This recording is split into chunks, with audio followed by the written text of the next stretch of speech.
வணக்கம் தமிழவேல். நான் ஒரு எளிய உயிர் மூல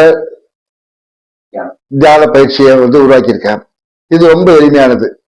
மற்ற தியானங்கள் மாதிரி கிடையாது. இது கை மேல பலன் கிடைக்கும். கலந்துக்கிட்டீங்கன்னா ஒரு 2 நிமிடம் அமைதியா உட்கார்ந்து கண்ண மூடி இருந்தாலே போதும்.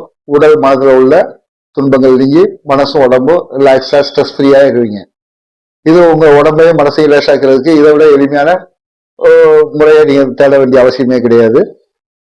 எந்த விதமான நிபந்தனையோ வேற கண்டிஷனோ கிடையாது. முயற்சிகள்லாம் தேவையில்லை. நான் இதை நீண்ட கால அனுபவத்துல பல ஆயிரம் பேருக்கு கொடுத்து பார்த்து இந்த எளிய முறையை உருவாக்கியிருக்கேன். இது எல்லாருக்கும் பயனுள்ளதா இருக்கும். நிச்சயமா இது உங்களுக்கும் உங்க குடும்பத்தினருக்கும் உங்களுடைய உடல் மன நலத்தை மேம்படுத்திக்கிறதுக்கு உதவியா இருக்கும். நன்றி, வணக்கம்.